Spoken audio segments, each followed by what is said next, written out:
Jelang pelaksanaan puncak ibadah haji, petugas penyelenggara ibadah haji menggelar simulasi keberangkatan jemaah dari Mekah ke Arafah.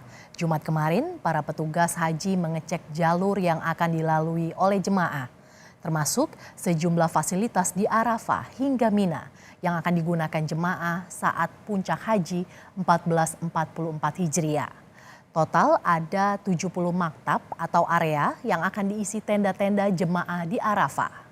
Skenario pergerakan jemaah di Al-Muzna juga sudah dipersiapkan. Jemaah akan mulai bergerak dari hotel ke Mekah ke Arafah pada 8 Zulhijjah dan wukuf di Arafah pada 9 Zulhijjah setelah zuhur sampai asar.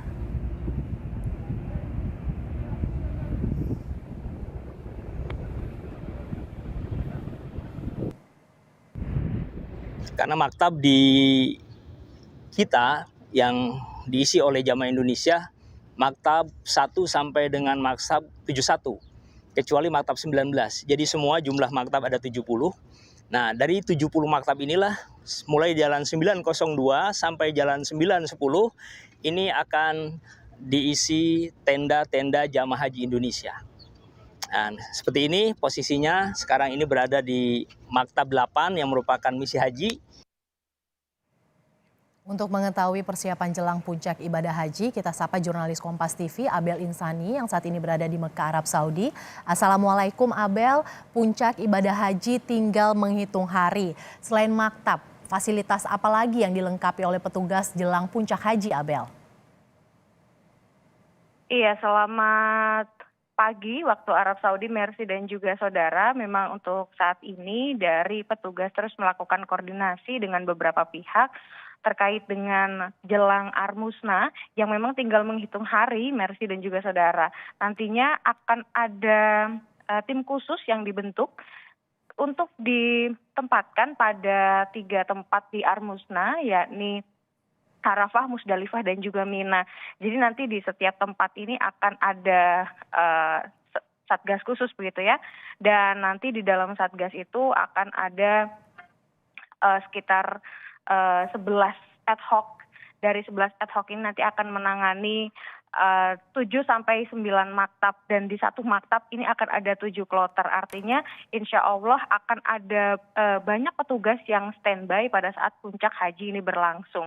Selain itu juga dari petugas terus akan melakukan upaya-upaya peningkatan fasilitas. Terkait dengan fasilitas ini memang belum dijabarkan secara clear atau secara jelas untuk fasilitasnya apa saja nanti yang didapatkan dari jamaah Indonesia, tapi yang sudah pasti akan didapatkan tidak jauh-jauh dari yang memang sebelumnya sudah didapatkan. Seperti di dalam tenda kemarin saya sempat melihat sendiri pada saat peninjauan mengikuti tim dari perlindungan jamaah, saya melihat bahwa di dalam tenda tersebut ada karpet dan juga ada kasur yang disediakan.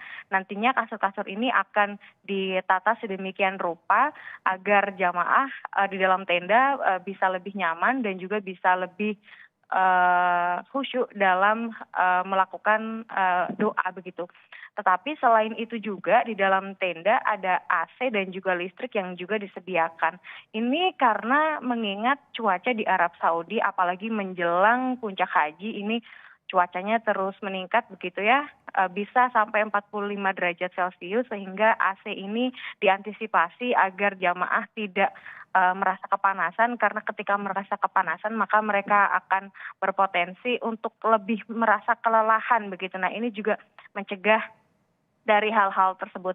Tapi yang jelas untuk fasilitas-fasilitas lain nanti baru akan dijelaskan secara rinci setelah maksud saya beberapa hari sebelum menjelang puncak haji, Mercy dan juga saudara. Karena memang kita masih menunggu kurang lebih 12 hari lagi untuk bisa mencapai puncak haji. Nah, untuk puncak haji ini juga nanti kita masih menunggu terkait dengan bagaimana sidang isbat yang ada di Arab Saudi. Yang jelas tanggal 9 Dzulhijjah dari jamaah ini sudah didorong dari dari hotel menuju ke Arafah begitu. Nah, nanti disinilah puncak haji berlangsung.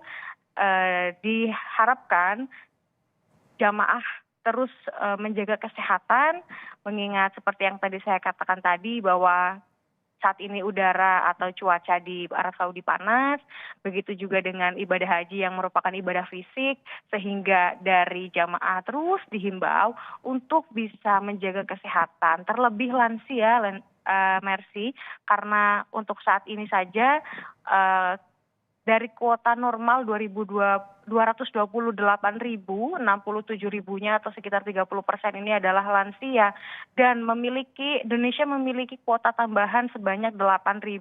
Artinya jika memang kuota 8.000 ini terpenuhi, akan ada lebih dari 67.000 lansia. Sehingga ini yang harus menjadi perhatian, dan inilah yang juga menjadi faktor mengapa untuk saat ini ada satgas khusus yang dibagi di setiap wilayah di Arafah, Mina, dan juga Musdalifah. Akan ada petugas-petugas khusus dari kesehatan dan juga khusus untuk menangani lansia di setiap wilayahnya. Mercy. Abel, bisa Anda gambarkan seperti apa suasana di Masjidil Haram jelang puncak haji, Abel? Iya, Mercy, kemarin saya sempat ke Masjidil Haram, dan untuk situasinya semakin mendekati puncak haji ini memang semakin ramai. Bahkan untuk bis-bis yang menuju ke Masjidil Haram ini juga sudah mulai mengantri untuk masuk ke terminal-terminal, baik terminal Ship Ali, terminal Ship Amir maksud saya, terminal Bab Ali, dan juga terminal Jiyad. Nah, terminal Ship Ali ini memang merupakan terminal yang paling banyak untuk transit bis, termasuk bis-bis dari Indonesia, dari beberapa sektor. Ini memang kebanyakan transitnya di Ship Amir. Tidak hanya Indonesia saja, Mercy, melainkan dari negara, dari seluruh penjuru dunia yang akan melaksanakan ibadah haji. Ini juga bis-bis sudah mulai mengantri pada saat mau masuk ke Masjidil Haram melewati terminal Ship Amir, yang artinya memang dari masyarakat atau dari warga seluruh dunia ini sudah mulai berdatangan ke Mekah. Nah, dari Indonesia sendiri, Mercy dan juga saudara, untuk jamaah Indonesia baik yang di Madinah ataupun juga yang masih di Indonesia nantinya akan terus didorong ke Mekah secara berkala. Jadi memang dari Indonesia sendiri, jamaah Indonesia yang dari Madinah ini sudah mulai dorong, dan memang sudah mulai sudah sekitar 50% sudah ada di Mekah. Dan juga kemarin untuk kuota tambahan yang sudah sampai di Tanah Suci, artinya sudah sampai di Madinah, ini juga sudah mulai didorong ke Mekah. Kemarin dari kuota tambahan saja, ini ada di embarkasi Balikpapan, kloter 21, ini sudah mulai didorong ke Mekah. Memang untuk kloter untuk kloter tambahan ini yang ada di Madinah tidak langsung didorong ke Mekah, melainkan mereka diminta untuk menginap sehari. Nah, tentu saja ini menjadi antisipasi agar mereka tidak kelelahan, karena memang untuk perjalanan dari Indonesia menuju ke Arab Saudi ini memang sudah cukup panjang, dan dari perjalanan dari Madinah ke Mekah ini membutuhkan waktu 5 hingga 6 jam. Sehingga mereka diminta untuk menginap paling tidak 1 malam untuk merecharge energi sehingga tidak kelelahan pada saat sampai di Mekah. Karena Mercy, ketika mereka sampai di Mekah, yang mereka lakukan adalah nanti akan pengecekan kesehatan dari tim kesehatan, lalu setelah dicek kesehatannya, apakah mereka memang bisa langsung melaksanakan ibadah umroh wajib atau tidak. Nah, itulah yang nanti menjadi kunci. Ketika mereka kelelahan atau ternyata dari kondisi fisik tidak memungkinkan, berarti mereka tidak bisa melakukan umroh wajib pada saat itu. Dan itu juga menjadi potensi mereka ketertinggalan dengan regu ataupun juga kloter mereka. Tapi sebenarnya itu juga dari jamaah tidak perlu khawatir, karena pasti nanti akan ada pembimbing ibadah yang siap untuk membimbing umroh wajib meskipun mereka tertinggal dengan rombongannya. Untuk saat ini Mercy dan juga saudara, himbauan dari petugas haji Indonesia kepada para jamaah haji Indonesia.